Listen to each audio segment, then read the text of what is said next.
Rolling out special menus for QC Restaurant Week, how the event helps local businesses in our area. And a pedestrian is killed after being hit by a car in a school parking lot over the weekend. WHBF is local for you.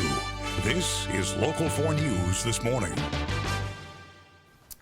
Good morning and thanks for watching Local 4 News this morning. I'm Chris Langlois. And I'm Emily Scarlett. We're expecting a big change in the weather over the next couple of days. Let's check in with meteorologist Anthony Peoples for an update on what we can expect. Yes, we're going to enjoy another very warm day today with temperatures closing in on 60 degrees. But then by tonight, a winter storm moves into the area. We're going to be showing you the snowfall amounts, but let's show you the advisories that are now in effect. These go into effect this evening at 6 o'clock through 9 o'clock tomorrow morning for Jackson, Clinton, and Cedar counties in Iowa, for Carroll County, also for Whiteside County and Lee County in Illinois. Those are winter weather advisories.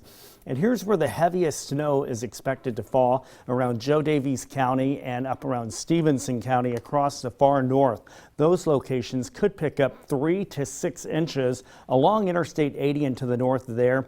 Here in the Quad Cities, we could get 1 inch to 3 inches. We'll have much more on this. In addition to all of the snow, there could be a wintry mix of freezing rain, sleet, and maybe a little bit of rain, along with a lot of wind. Right. Quite the change from what we saw this weekend. Yeah. Thanks for that, Anthony. Well, if you're looking to try out some new restaurants in our area, this is the week to do it. The Quad Cities Convention and Visitors Bureau is holding their 4th annual Restaurant Week, and Local 4's Greta Patrick joins us now in our newsroom. And Greta, what makes this week in particular such a perfect time for Restaurant Week? Good morning, Chris and Emily. Well, with this time of the year comes St. Patrick's Day and the start of spring, but for restaurants, the last week of winter means a drop in business. The Quad Cities Convention and Visitors Bureau decided they'd do something about that. This year is the 4th year for Quad Cities Restaurant Week. The event started as a way to help out restaurants in the span of time between Valentine's Day and St. Patrick's Day. This year, there are more than 30 restaurants participating. Each place puts out a special menu for lunch, for dinner, or for both. And one thing unique about Restaurant Week is you'll pay the same price no matter where you go. Lunch is $8 and dinner can be either $15, $20, or a $25 meal. Jessica Wade-Tennick, who markets the event, says she hopes it'll get people out to places they may not have tried otherwise. The participating restaurants have seen increased business. They've seen more people coming in. They've seen more people talking about restaurants and talking about Restaurant Week and what we have to offer.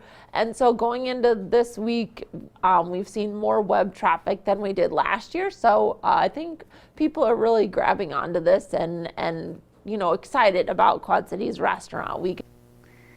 And you can find a list of restaurants and their Restaurant Week menus by following a link we have set up on our website. That's ourquadcities.com. Coming up in the second half hour, we'll show you what one newer restaurant is hoping this week does for business. Greta Patrick, Local 4 News this morning. All right, thank you, Greta. We should learn more today about a fatal accident from over the weekend. It happened Sunday afternoon at the All Saints Catholic School off Davenport's Marquette Street. Police say a Chevy Silverado hit a pedestrian in the parking lot. That person was taken to Genesis East for life-threatening injuries and was declared dead upon arrival at the hospital. Information is not being released about the driver or the pedestrian pending notification of the family. Police say that accident remains under investigation. Also under investigation this morning, 2 separate reports of shots fired in Davenport over the weekend. The first happened on East 11th Street just after 9 Saturday night. Officers say the incident stemmed from an argument, but no one was hurt in that accident. 28-year-old Brandon Scriven of Davenport was arrested in connection with that incident.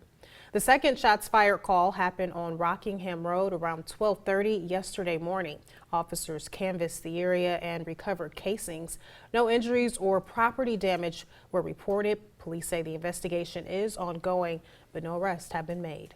A couple of house fires kept the Bettendorf Fire Department busy over the weekend. The first happened just after 8 Sunday morning on Bellevue Avenue. Bettendorf officials say the homeowner smelled smoke and went to investigate, then found the outdoor deck was on fire.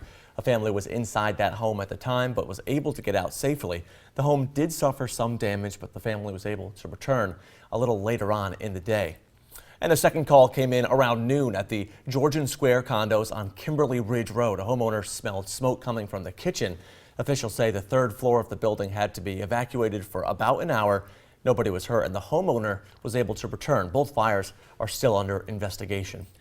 A warning for parents: a strain of so-called super lice has hit a reported 25 states, including Illinois. It's causing concern and frustration among parents because the bugs cannot be killed with most over-the-counter treatments. A new FDA-approved treatment called Aerol has been found to be effective against the super lice. That treatment cost about $170. Experts advise parents to teach their children not to share hats, hairbrushes, or anything that may have come into contact with someone else's hair. Iowa State health officials say 2 more Iowa travelers have become sick with the Zika virus. The Iowa Department of Public Health said Friday that the 2 women who have not been identified recently traveled to the Caribbean or South America, where the virus is spreading. Last week, health officials revealed Iowa's first case, a woman who had recently traveled to Central America. Zika is primarily spread by mosquito bites and has been linked to birth defects. The U.S. Centers for Disease Control and Prevention advises pregnant women not to travel to countries where the virus is being transmitted. There is no vaccine or treatment for Zika. Hundreds of bottles of water collected at Hy-Vee around the Quad Cities are heading to Flint, Michigan. The water drive was organized to help the city after its water supply was contaminated with lead. It all started after Flint leaders decided to switch the city's water supply from Lake Huron to the heavily industrial Flint River. The story has gained national attention. The Quad Cities-based charity Mercy Waters organized the water drive to help out. It's just a wonderful thing that we can come together, the 4 Quad Cities, and just show Flint that, hey, we're here to help.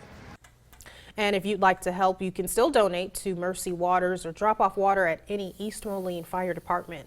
And we actually mentioned this drive at the start of it. Glad to hear that it's been successful and they've actually got some water to drop off to Flint. Yeah, definitely good news. I've said it before, I'll say it again. It's just insane that in the United States, we're talking about people that need to have water bottled in. And of course, some people thinking it's negligence on some local officials. They're even causing this. Just a crazy story in Michigan. Yeah, always scary to think about anyone not having clean water Right. to drink. So glad to hear that there are so many people helping out in that area. Let's check in with meteorologist Anthony Peoples. Some different kind of moisture that's coming into play this morning.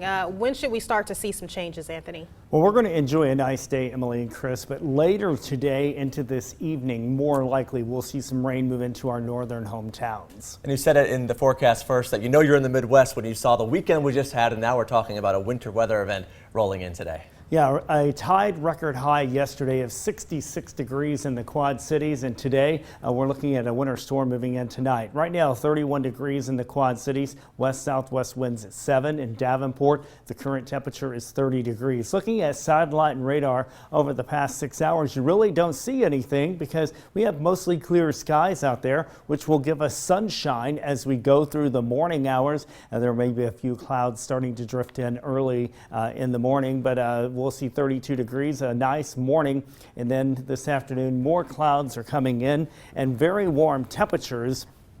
We will see the warm temperatures lead to some rain and snow as we head through the overnight hours. Now, as we talk about that rain and snow across the area, we do have the possibilities of some moderate to heavy snow.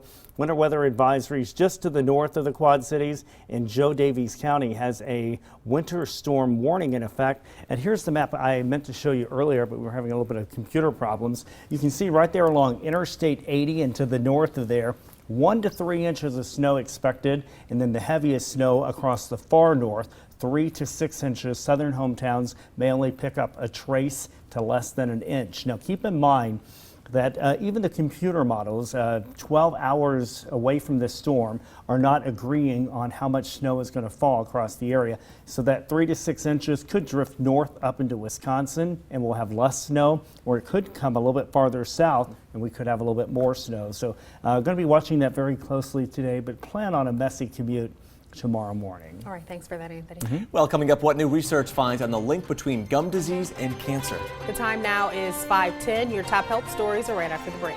You're watching Local 4 News this morning. WHBF is local for you with Chris Langlois, Emily Scarlett, and meteorologist Anthony Peoples. This is Local 4 News this morning in high definition.